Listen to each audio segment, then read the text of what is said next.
Question 1.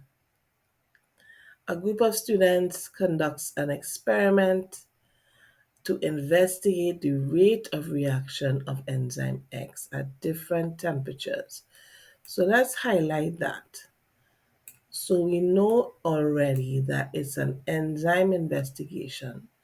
It's an investigation of an enzyme catalyzed reaction.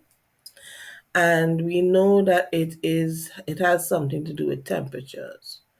So we make a little note to ourselves there. So it's an enzyme versus temperature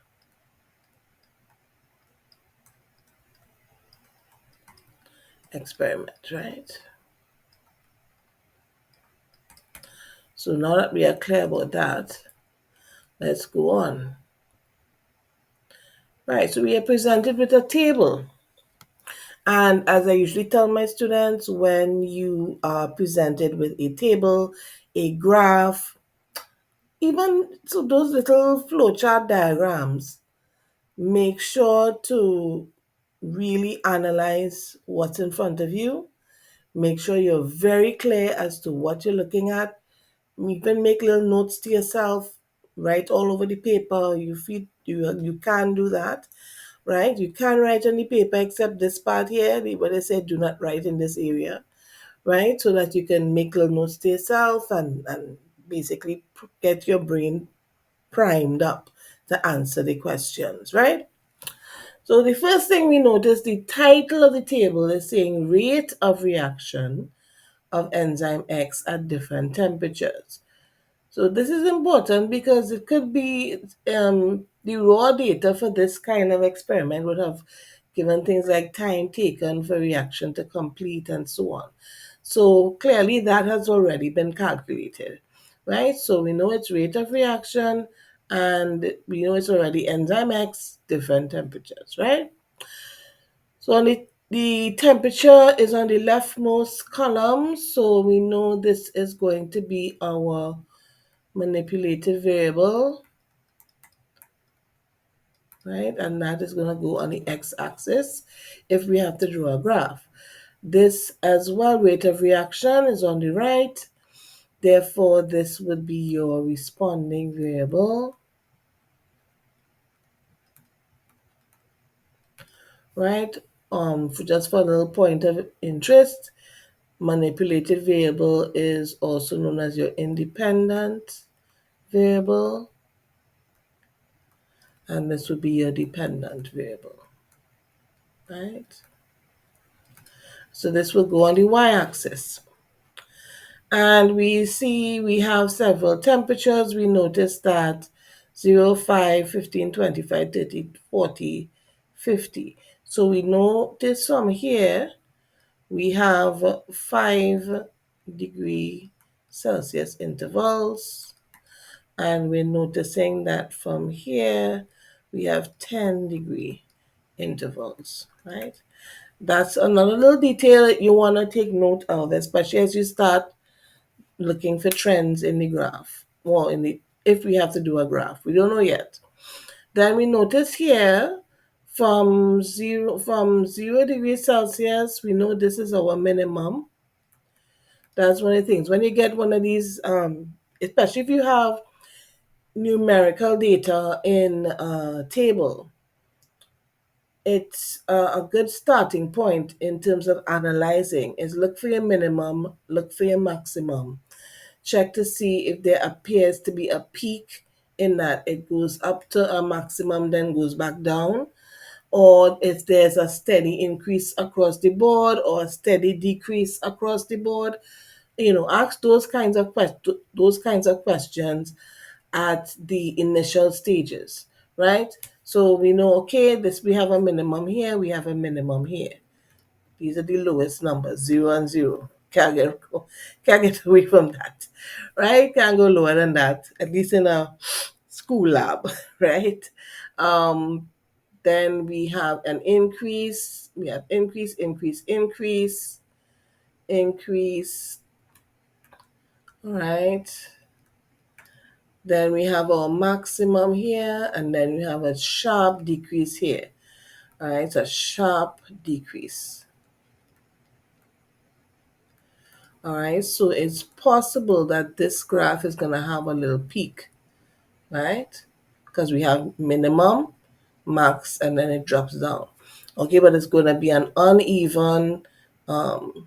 uneven peak, right? Because one side is going to be longer than the other, right? So I think that's all we can get out of it. Take note of your units, temperatures in degrees Celsius. Rate of reaction is milligrams of product per minute. So that's going to be like milligrams if you want to, that's going to be the shortened version of it, right? Milligram per minute.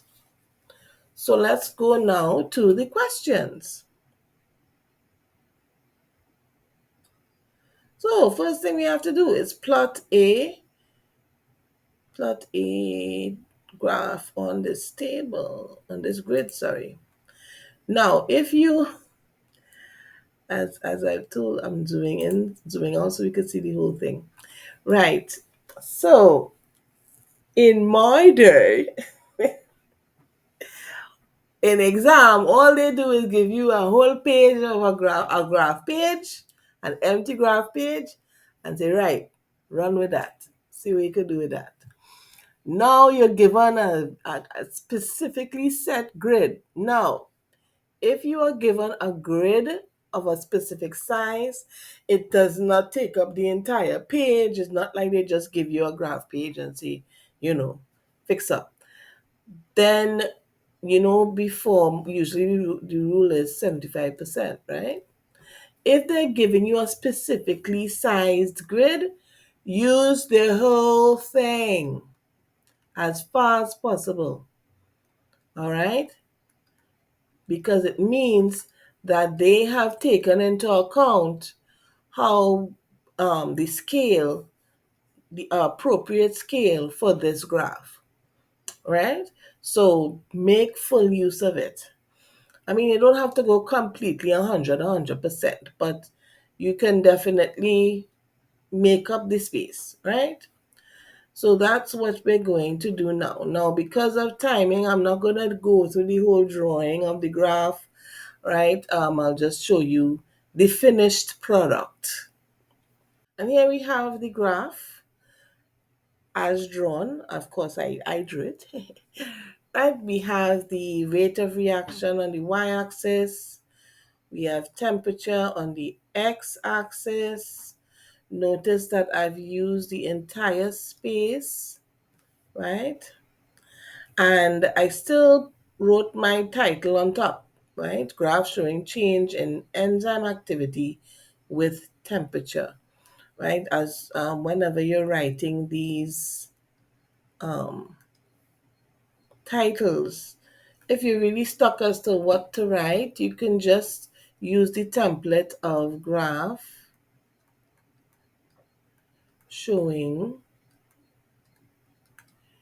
change in and whatever's on the y-axis with whatever's on the x-axis, right? Now, of course, this is a basic template that is not going to work perfectly everywhere, but it's a good starting point if you're really lost. How am I going to title this thing, right? So that is those are your options there.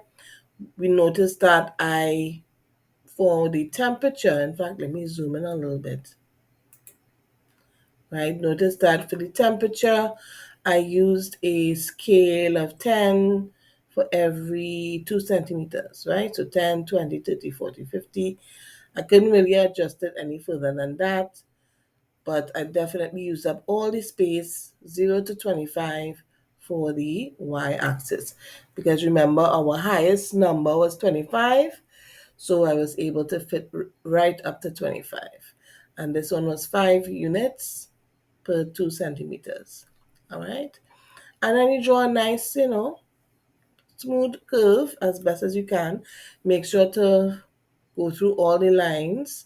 This is not a straight line graph that you're trying to make, right? And that should be fine. You should get your marks for that.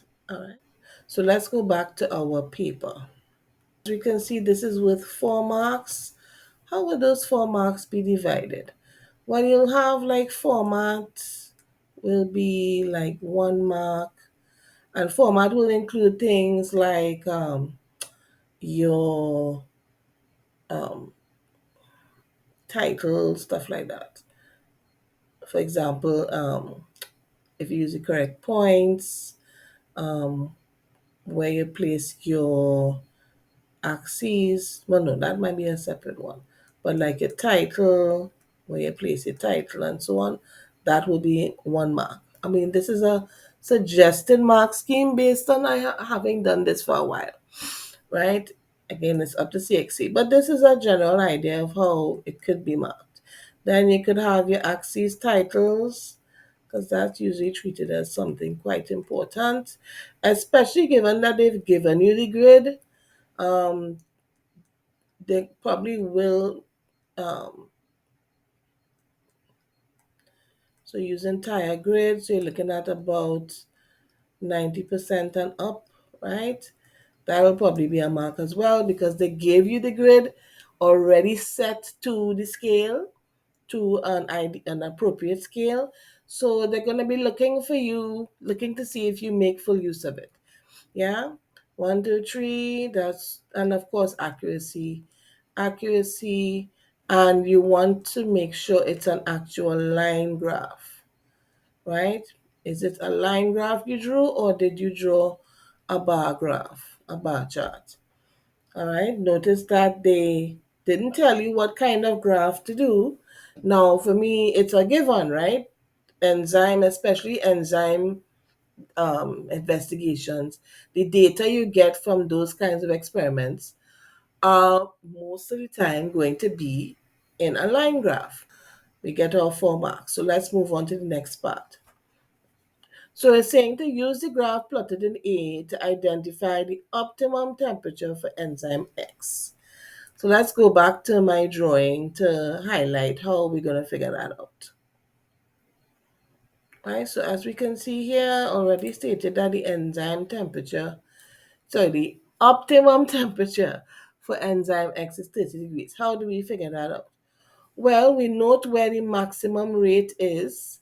So we figured out that the maximum rate is here, also known as Vmax, right? And we're going to just take from that same point and extend downwards to the x-axis, right? And see where that lines up. Where does it line up with the x-axis? And we notice that it lines up here at temperature 30 degrees Celsius. So we indicate that the maximum rate of reaction lines up with the optimum temperature. That's just my little note. You don't have to write that in your answer, right? You can just literally say the optimum temperature for enzyme X is 30 degrees. In fact, some people might just write 30 degrees Celsius, right? It is a structured paper. You don't have, all your answers don't have to be this beautifully put together long sentence, right? Wherever necessary, just get to the point, right? Because again, you are trying to save your time for the harder questions. Yeah? So let's go back to the actual exam paper. So as you can see here, optimum temperature is 30 degrees Celsius. And as I said before, is 1 mark. You can literally indicate a in percentage, Lord. 30 degrees Celsius, right? And you're good to go. Yeah. Now for the shape of the graph. Right, so just a little reminder, just a quick overview. The graph has this slow increase and then a rapid decrease, right? So that's your curve.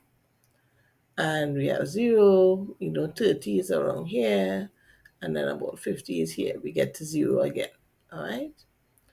So those are the basic. 5 will be like around here, right? So if we're seeing, we want looking at shape of the graph between 5 and 30, then we're looking at about here, right? Okay, so we're looking at the shape of the curve itself, right? We're looking at what's happening here, right? Not this area below it, but what's happening on the line itself.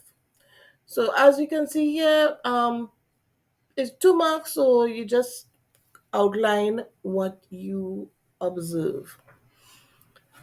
So here we just say, and as temperature increases, the molecules move around faster and there are more frequent collisions. So why are we saying that? Well, as you can see here, what we're noticing a steady increase, right? We're seeing a steady increase in the rate with temperature. All right. And when they say with temperature, it means as the temperature increases, remember this part is temperature. So as you go from 5 to 30, which means the temperature is increasing, we are going up, right, from this low number to around 25, right? 1 to 25. That's your Vmax. So that's telling us that as temperature is increasing, the rate of reaction is steadily increasing as well. So there's a very clear increase, almost a straight line in certain parts. Right? So we account for that. Why is that happening? Well, as the temperature is increasing, the molecules are moving around faster. And if they're moving around faster, there are more frequent collisions between all the molecules present in that sample that we're investigating, right? And or what we would call the reaction mixture. So then we have why is that important? Well, remember, for an enzyme to work, the substrate molecule has to fall into the active site of the, looking like a baby, yeah? Right, so the substrate molecule has to fit into this thing, right? So into this active same thing, into this active site. So this is your substrate and this is your active site, right? Yes. So this is gonna fit into that space. But remember, it's not like they're standing next to each other saying, hey, you wanna link up, you know? It's not doing that. What's happening is that these guys are zooming around, moving around really quickly within that reaction mixture. So for these two to meet, they need to literally bounce into each other, right? They need to collide. So the more frequent collisions you have, generally for everybody, it increases the chances that this kind of a collision will happen and the substrate will then get into the active site, enzyme will wrap around the substrate and then catalyze the reaction that it catalyzes, right? So that's what we're basically saying here. We're saying that the substrate molecule gets into the active site more often, right? There's a greater possibility or greater probability of the substrate molecule getting into the active site. And this, of course, raises the rate of reaction. Yeah. So that's in summary what you're seeing here.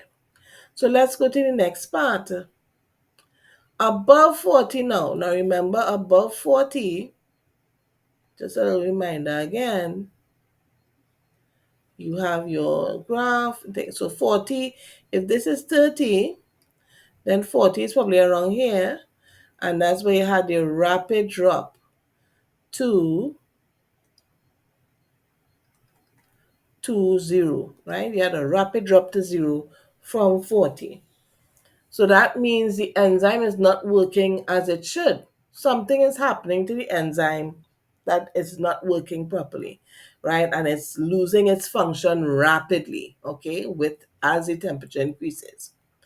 So we indicate what's happening here. The enzyme molecules are vibrating so intensely that they can no longer maintain their structure. So that's the first point you want to make, right? That they are vibrating because of the temperature. And I should indicate that due to temperature, right? But that will be understood, okay? So they're vibrating so intensely, they can't maintain their structure anymore. So what happens? The active site loses its shape. because remember it's not maintaining its structure. And remember, I like to tell students, an enzyme is like, those really fancy hairstyles, right? That's held together by three hairpins, 3 and 4 hairpins. Beautiful big hairstyle, big bun, right on their head, and it is held together with 5 hairpin. And the minute you start to take out hairpins, 1, 2, 3, boom, the whole thing fall apart. Well, the enzyme is like that. It's this really, it's literally this very long chain that's held together in this three-dimensional shape, right? So it's like this. Okay, of course, this is my very crazy version. And this is held together by hair clips, and the hair clips will be various bonds holding the molecule together. So let's say this is our enzyme. And remember, this was our, so if we're looking at the general shape, it'll look a little like this. And then you have your active site here, right? Now, if this shape is no longer maintained, this goes away, because this little section here is dependent on the structure of the entire enzyme molecule. So if the structure starts to fall apart, the active site is going to lose its shape, right? And once it loses its shape, it no longer could fit the substrate. Therefore, how am I going to do anything? All right? Because for this thing to work, the substrate has to fit into the active site. No active site, no reaction being catalyzed. And I also mentioned that this is also, at this point, the enzyme is said to be denatured, right? So the active site loses its shape and no longer fits the substrate. The enzyme is denatured. And that's your 2 marks there, right? So let's go to the next one. State one precaution that students should take when carrying out this experiment. Well, this is the classic precaution when you're dealing with temperature related experiments. Any experiment that requires you to carry out um, to carry out the procedure at different temperatures, and then you're checking to see how temperature affects it, and you're doing mixtures. This is like the classic precaution for those kinds of experiments, right? You make sure that the substrate and the enzyme mixtures are the same target temperature before you mix them and start the reaction. So let's say to start the reaction, you're taking mixture A and you're taking mixture B, and you're going to mix them up, right? Now, but let's say you want the experiment, you want um, this particular replication, not replication, the word escapes me. But this particular section of the experiment is going to be run at 35 degrees Celsius, right? You have to make sure that A and B are also at 35 degrees Celsius each before you mix them. Because you can just imagine what would happen. Let's say A was 40, let's say it was about 50. Let's say this was like room temperature, 30, right? When you mix them up, you're not going to get 35. You're going to get a little bit of an average between the two, or even depends on the chemicals you're using, right? And that means that the reaction is still going on at a different temperature. So even if you bring it back to 35 degrees, you've missed a good portion of the reaction already, which is going to skew your results. It's going to really mess up your results. So that's why this is a very, very important precaution that is like classic anytime you're doing these temperature related experiments. Yeah? So that's your precaution. Ensure that they're the same target temperature before you mix them. Then we go to the next question. Name 2 enzymes. Let me just erase this. So to remove the distraction. Right. Name two enzymes that break down proteins. Well, any two of these guys, right? 2 marks, 1 mark each. Trypsin, protease, pepsin, peptidase. I included protease, although this is a category of proteins. All right. In other words, enzymes that break down proteins are by definition proteases. However, I included because I have seen where um, sometimes you could still get a mark for it. Also, sometimes you have a brain freeze moment. You could, at least if you can't remember anything else, remember, okay, what kind of enzyme breaks down proteins? Okay, protease. And you may get away with it. A big may get away with it, right? It all depends on what's happening that year, to be really honest, right? And then we have name two parts where enzymes break down protein. Well, you have your stomach and you have your small intestine, right? And then we go to the reasons why. Let me fix this a little bit. Okay, good. Right. Why different enzymes are located in different parts of the alimentary canal. All right. So these are two suggestions that I have. You may come across others. Right. Firstly, that protein molecules are very large. I mean, we see how big they are, right? They're huge. Especially yeah, all proteins, even if they're just a fibrous protein or whatever. But the other thing is you're gonna have a wide variety of structures. All right. So that means one size does not fit all. Right? You need to attack different proteins from different angles and different ways, right? So because they're very large, they have a wide variety of structures, wide variety of properties. You need to break them down in stages. Yeah. So that's one suggestion. The other suggestion is that the enzymes that are involved in breaking down the proteins have different optimum pHs. So, in other words, for example, pepsin requires a pH of 2, which is very acidic, right? Highly acidic. And then on the other hand, we have trypsin, which, if memory serves me, the pH is about 12, about 12. So this is quite alkaline. Now, if you remember how sensitive enzymes are to pH, you would remember that they're actually a lot more sensitive to pH than to temperature. With pH, once you go above or below its optimum temperature within a given range, that enzyme gets denatured immediately. So there isn't any, gradual anything. So therefore, you have to make sure that the environment of the enzyme is exactly the pH you want, right? So that's why you can't have these two in the same space.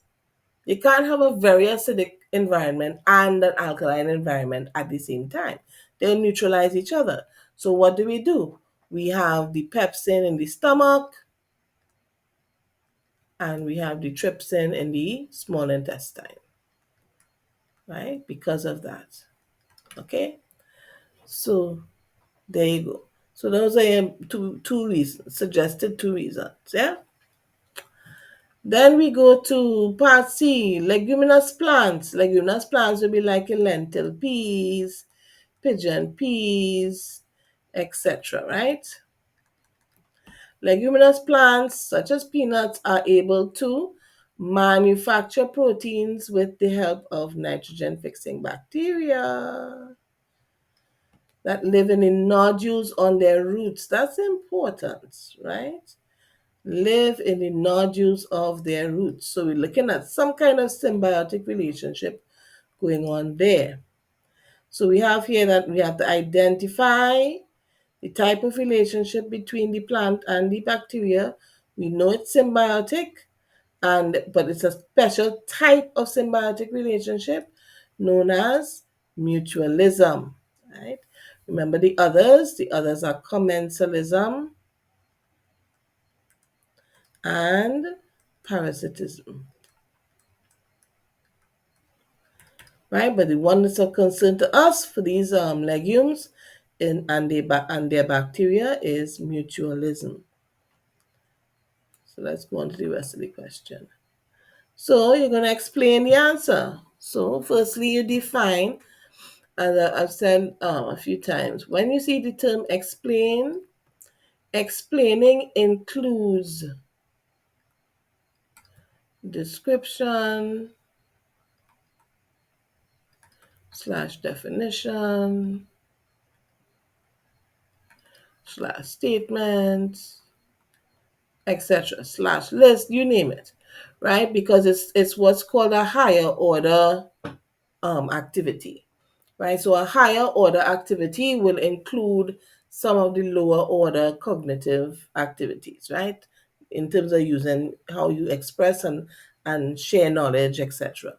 Right? So when we say explain, you can include a little description, definition, as is appropriate. So in this case, a little definition is appropriate, right? So you start by indicating, well, mutualism is a mutually beneficial relationship between two species, right? Or what they were calling in the business world a win-win, right? So in mutualism, you have mutually beneficial relationship between two species. You can also add the detail that is not a feeding relationship.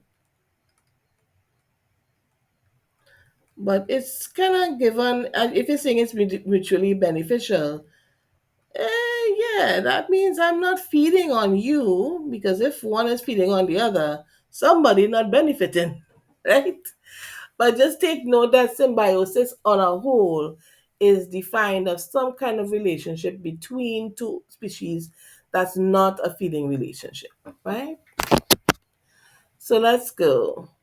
And then, so that's 1 mark because it's a 3 mark question. Then we indicated, okay, leguminous plants and have a cooperative relationship that benefits both species.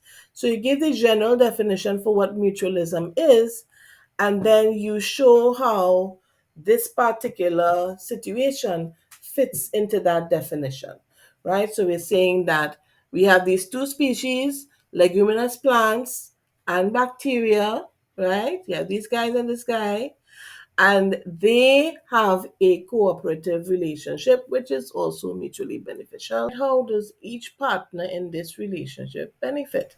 Well, we see that the leguminous plants, they get nitrates without having to depend on the soil bacteria, because remember, that's the other way you can get nitrates, directly from the soil, depending on how healthy the soil is and if the soil has enough of the right bacteria to produce the nitrates. But these leguminous plants are literally carrying their bacteria with them. So they don't have to depend on the quality of the soil to get their nitrates, right? And bacteria, they get protection and they get provision, right? Let's move on. Describe a suitable procedure for testing presence of protein. Oh gosh, right? 3 marks, so you should break up your description into 3 points at least, right? So the first step, you're preparing your sample, mix it, mix with water.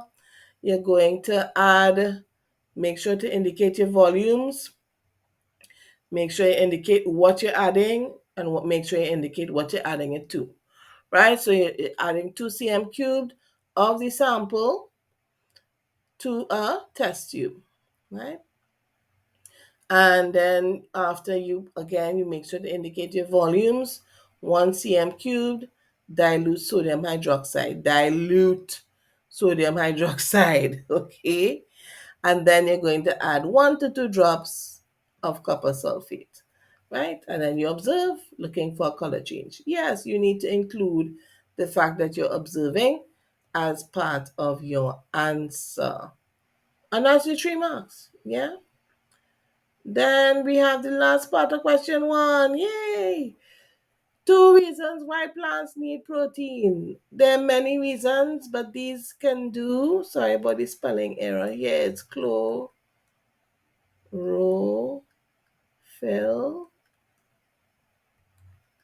I don't want next thing no. But Miss spell it this way in she video. Right? Chlorophyll. And yeah, you have many. You have growth of new cells. It contributes to the growth of new cells because, and as well repair of cells and tissues, because most of the components that make up a cell are different types of proteins. Then you have enzymes which basically control your entire metabolism. So they are crucial to life, maintaining life. So yeah, that's a really important use of proteins. Enzymes are proteins. Yeah. And of course, there are other crucial molecules, especially in a plant, known as chlorophyll, right? So chlorophyll is one example. You have different types of hormones, etc., etc., etc., right? That are proteins. Right, so that those are four. You could do any two, and you may Google and GPT and find more, right? So let's go to question 2 now. So we're asked to state three differences between a plant cell and an animal cell. Any three of those will do, right? Cell wall absent. Chloroplast absent. Large central vacuole, several smaller vacuoles. Permanent vacuole, temporary vacuole, right? Note how the differences are outlined. Please don't just say plant cells have a cell wall.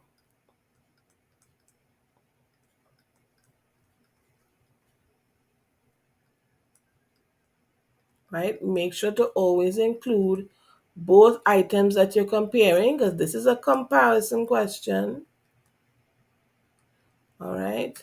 Always make sure to include the two items or more that you are comparing in your statement of comparison, whether it's differences, similarities, etc. That's the first thing you want to look out for. So this one is a no-no. Don't just say that. Also, avoid make sure that whatever you're comparing is similar. So, for example, you can say, you would not say plant cells have a cell wall, um, but animal cells have several vacuoles.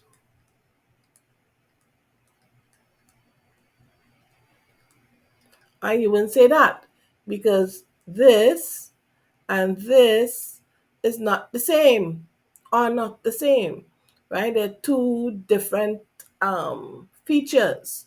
So you want to compare similar features, even if you're just saying that a feature is present in A and absent in B. You still need to make sure you're talking about the same feature across the two things you're comparing. Okay? So this is another no no. Sorry, sad face. Right? Another no no. Next is this part now. So let's get rid of Mr. Sad Face making us sad. Bye. We have stated two differences between a prokaryotic cell and a eukaryotic cell. Now, this is an area that we don't talk about too much at this level. However, you do need to know the basic differences. And if the terms seem like, what were we talking about? Just remember that your prokaryotic cell, that would be your bacteria, right? The various types of bacteria. When you're talking about comparing cells to different types of microbes, right? So bacteria would be your prokaryotic cells, and your eukaryotic cells would be like your animal cells, plant cells, yeast, right? All of these are eukaryotic. So let's see what's the difference between prokaryotic and eukaryotic. So eukaryotic has a nucleus. That's the biggest difference between a eukaryotic cell versus a prokaryotic cell. In fact, the name is related to that, right? Because eukaryotic, the um, the the origin of the name implies true nucleus versus no nucleus, right? And in a prokaryotic cell, you don't have one, right? So again, same. It's another comparison question. So same rules apply, right? Um, Eukaryotic DNA is stored in chromosomes. DNA exists as loose or tight loops in the cytoplasm, right? So one is packed away very neatly in these chromosomes that don't look like a loop. And in the prokaryotic cell, you're going to have something that's going to look like a crazy loop, which is your nucleoid. And then you're going to have these tight loops present as well that are known as plasmids, right? So those are the differences. Right, where are we? Right, prokaryotic cells don't have compartmentalization of function in the form of organelles. In a prokaryotic cell, you're not going to have different functions basically squared away into different compartments, right? Like I like to tell, like what I would tell my students is a prokaryotic cell is like a studio apartment, right? Where you have just one big room and you just stick the stove in one place and you stick the bedroom in the bed in another bedroom, the bed in another section, and you have some bead curtains, right? All of that. A prokaryotic cell is like that. It's like a studio apartment, whereas the eukaryotic cell is like that 3-bedroom house, right? Or even a mansion, right? Depending on how complex the cell is, right? We have different rooms that have different roles and functions and so on, right? So that's the difference. So that's your compartmentalization of function, right? And of course, eukaryotes do have their functions compartmentalized, and those compartments are known as organelles, right? Your mitochondria, your chloroplasts, etc. Then you have to state the function of each. I don't know why they give so much space. Okay. So cell wall maintains the shape of the cell. Yeah. It's 1 mark. So don't write a thesis. Okay. Maintains the shape of the cell. Cell membrane controls the movement of materials in and out of the cell. Again, 1 mark. Don't write a thesis. Explain what happens to an animal cell when it is removed from the organism and placed into concentrated sucrose solution. Right, so firstly, we notice that let's take note of something. This here, right, this is what you would call a hyper, oh yeah, hypertonic, right? It's concentrated. So this is a hypertonic environment for the cell, right? Um, and I'm emphasizing this because I have seen where students would say, oh, the cell is hypertonic. No, no. The solution is placed in is hypertonic, as in it is more concentrated than it's more concentrated than what's inside the cell itself. When you hear about hypertonic versus hypotonic, it's always with respect to, is this high more concentrated or less concentrated than the contents of a typical cell, right? So in this case, we highlight, again, we define, right? We define or describe. So we're describing that because, again, explaining could include all these other things. So the cytoplasm is more dilute than the surrounding sucrose solution. So that's another way of saying that the solution is hypertonic with respect to the animal cell. So therefore, the water will leave the cell. So first you indicate what the situation is. You indicate what the water will do and why is it doing it. It's moving down its concentration gradient. Yeah. And with all this loss of water, the animal cell will shrink, right? The interesting thing is that volume follows water. So where the water goes, the volume will also go. So if water is leaving a space, that volume will decrease. If water is being added to a space, volume will increase, right? Of course, assuming we're talking about liquid mixtures and so on, right? Let's see. Now we're in distilled water. So we take in an animal cell again, because again, remember, it's an animal cell. Sorry about that. And therefore, let's see what happens if it's in distilled water. So if the concentrated sucrose solution was hypertonic, then we know the distilled water is hypotonic. Low, right? It's lower. The concentration is lower than that of the cell's contents. And then we indicate the cytoplasm. Again, we explain, right? So we're describing the situation, saying that, okay, the cytoplasm is less dilute than the surrounding distilled water, or you could even say, in this case, you can also say more concentrated. Either term will work, all right, than the surrounding distilled water. Yeah, therefore the water enters the cell, across the cell membrane, down its concentration gradient. Again, indicating where the water is going and why. It's moving down its concentration gradient. That's why, right? The cell volume increases again. Where water goes, volume follows. So if the water is entering the cell, that means the volume of the cell is now increasing, and we're going to have excessive intake, right? It's just going to get full, water's just moving in and in and in because it's distilled water. So there's no way the animal cell is going to get less concentrated than distilled water, right? So it's going to increase, expand, expand, expand, and then it bursts. Why? Because the cell membrane isn't particularly strong in terms of against, no, I should make reference. It's strong enough to hold the cell contents together, but it's not very strong when it undergoes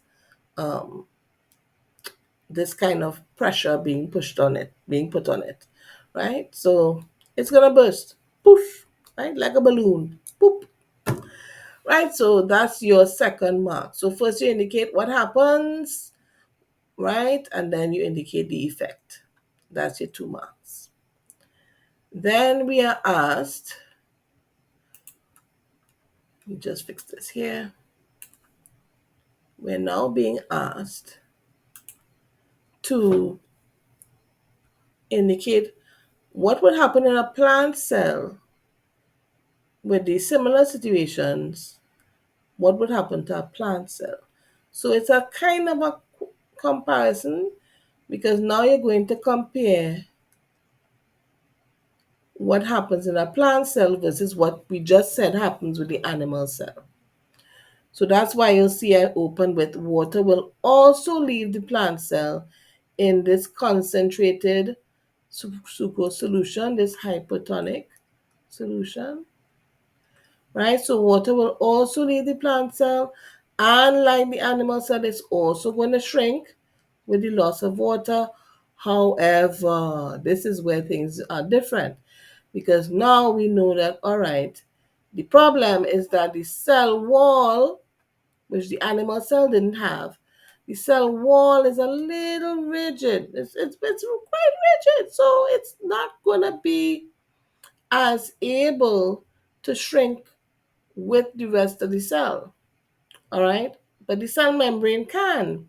So what happens is that the cell membrane is going to tear away from the plant cell, and that is going to effectively kill it, and this is known as plasmolysis, right?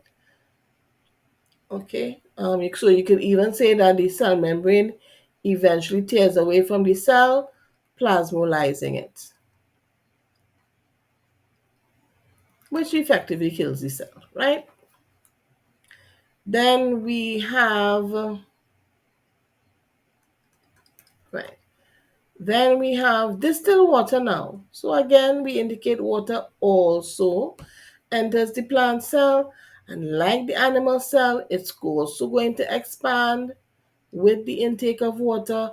However, we have this strong cell wall, same cell wall, that's now a benefit because this is going to exert pressure on the cell and keep it from bursting. So if the water is filling up with water, so the cell contents are pushing out, the cell wall, being this strong, rigid thing surrounding the cell, it's going to push back against and keep the cell in one piece, right?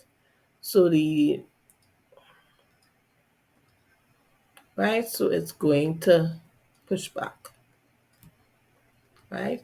In fact, it works so well that at a certain point it's going to be in such, it's going to hold together the cells so well that it's actually going to stop water from flowing into the cell.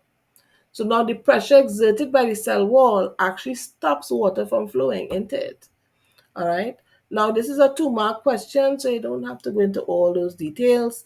But if this was a larger question, you could go into that detail, say, well, yeah, and at a certain point, it will actually stop the flow of water into the cell, right? The pressure exerted is going to stop that flow, right? So keep that in mind for if you have a bigger question to answer.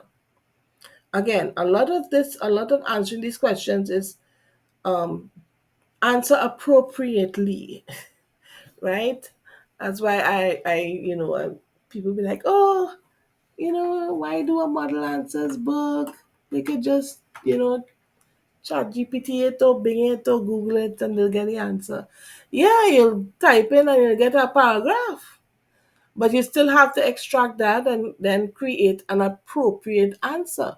For example, I might chat GPT it and get a whole paragraph, but I have to now know what of that information I have to now insert into this to answer the actual question in front of me. That's worth 2 marks. What do I choose? What's the most important part to choose to make my answer? Right? So that's why I still do a model answers book. Yes, a quick pitch. Yes, I have a model answers book for this and other years. That's where you saw the graph, right? But you can check in the details below, in the description below, if you are interested in getting one of your own, right? Moving on. Question 3, right? We're in the last part for this video. So this one is showing us we have components of blood. Okay, so something like a little blood smear, basically, right? So we have a little blood smear and we're seeing several types of cells. So we can say, let's see, this most likely is a red blood cell.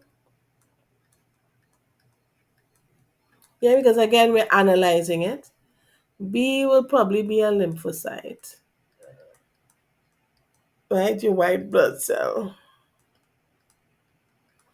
And A would be, it looks like little fragments. So that most likely are your platelets, right?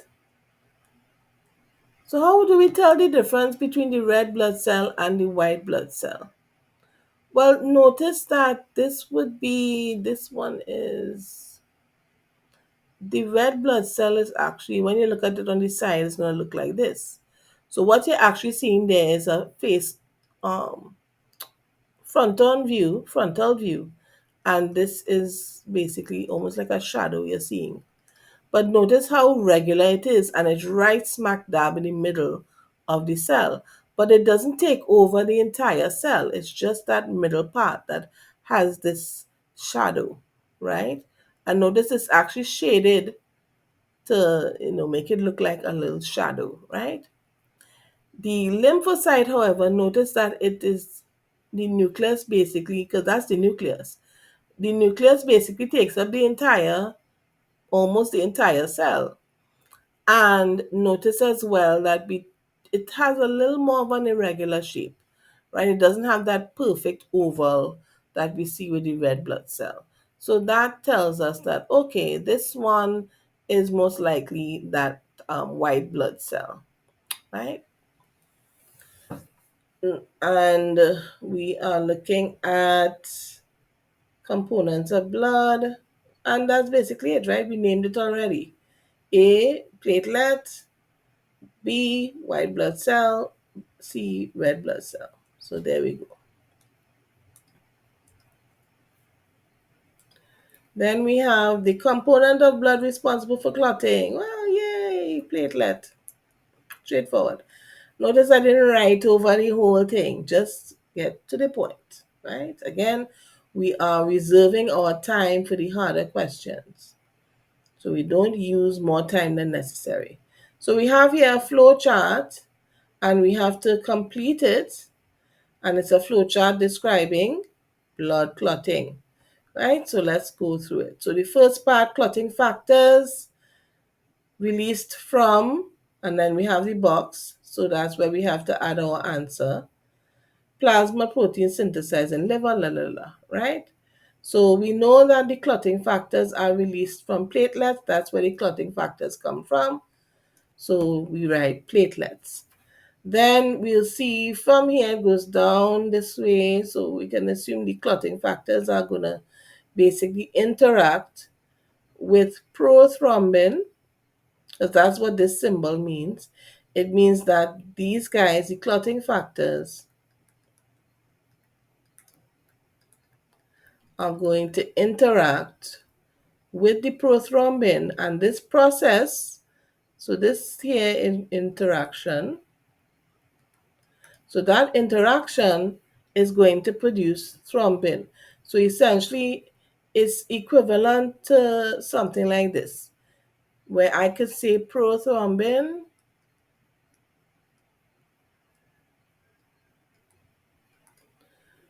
plus clotting factors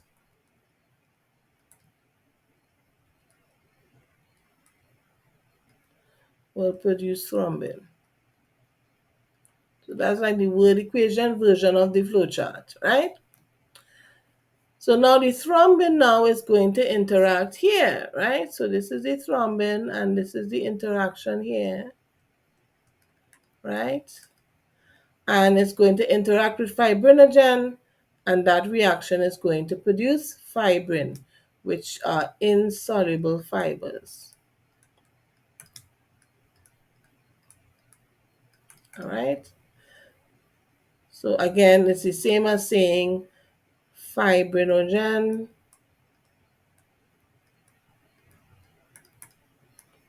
plus thrombin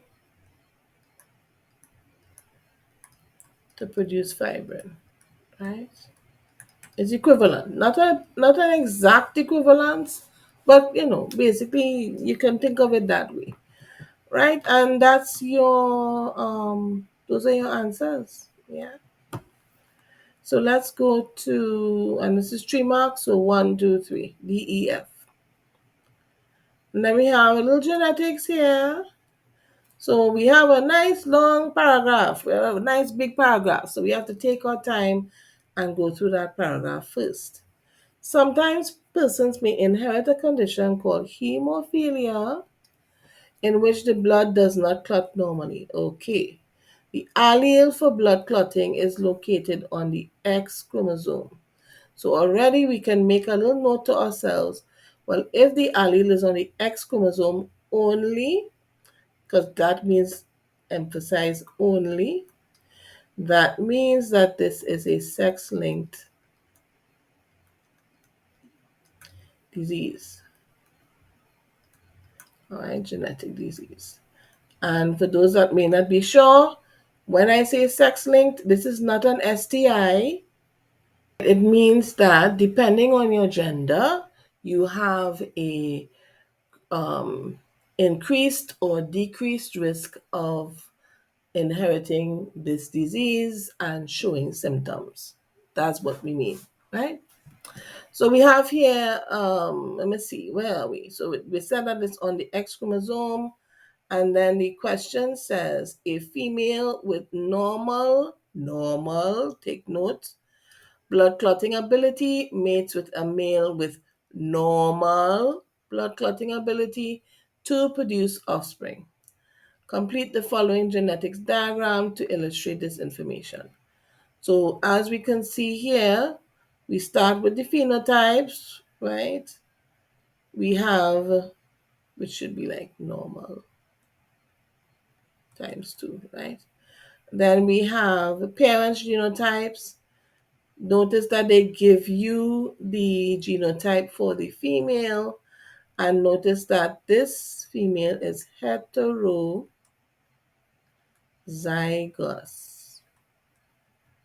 right? So she has the mutant allele in her genotype, okay? The male is normal, so he will only have one, well, he already just has one allele, right, on the X chromosome. But because we know he's normal, we know that there's definitely going to be the normal allele, right? For the everything functioning properly, right? So now we know, okay, the gametes are outlined, XH, XH, and we know the gametes will be X capital H, Y, right? Then we fill out the Punnett square, right? Those of us that not sure, don't forget, that's your Punnett square, all right? And we the female gametes have been outlined in the top row already, so we just have to add for the male gametes on the leftmost column. So that's what we've done here, right? And then we just, combine. So this one and this one will give this arrangement, this one and this one will give this arrangement, and so on.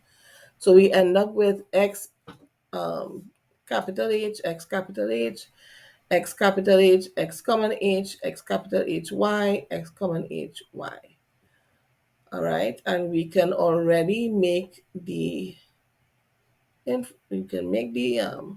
prediction that this person will be hemophiliac.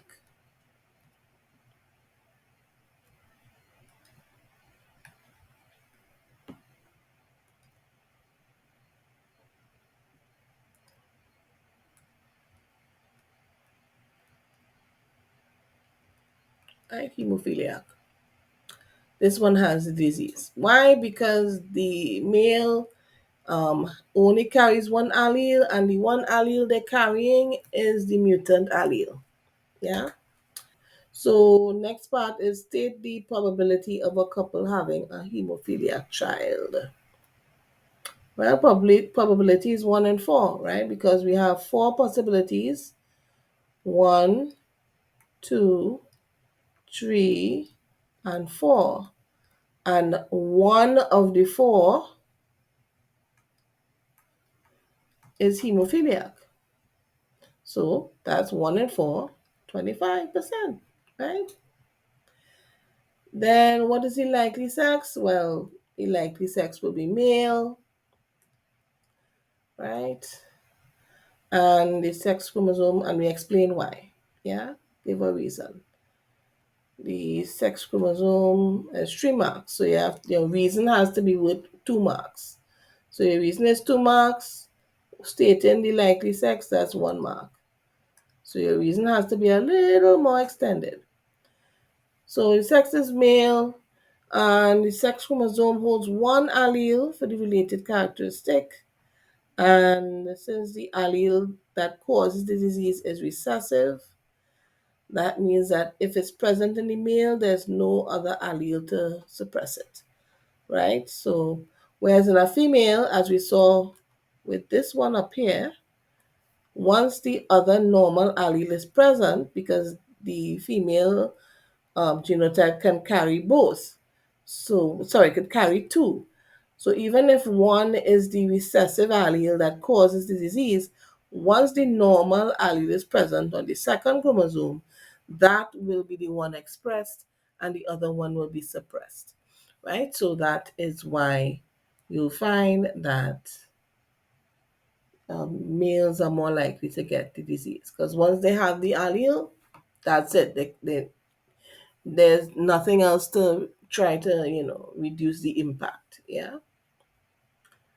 And that's it for that question. And one reason why hemophiliacs may be susceptible to infectious disease. Well, the problem with hemophilia is that your blood takes a long time to clot, right? Your blood has problems clotting. So therefore, if and remember, blood clotting is about closing off any breaches in your skin, right? Your skin barrier is your first line of defense against infection. So anytime there's a breach in that skin barrier, that's an opportunity for bacteria or other pathogens to get into your body. So a blood clot forms quickly in order to stop that flow of bacteria into your system, right, with that breach. But if you're taking a long time to clot or not clotting at all, the breach remains, right? The barrier remains, and sorry, the opening remains, and now you have a much longer time that the pathogens can get into your body and cause infection. And of course, this is just one reason. I've actually written an entire blog article going into detail about hemophilia and some of the reasons why, because this was actually the prompt for that blog article, and you can access it right here. You see a little card on top with a little link. You can go to that link to read that article. I'll also add it to the description below. Yeah. And that's it for the first part of January 2017. Yeah. So I'll see you in the next one shortly. Okay. Later. Bye.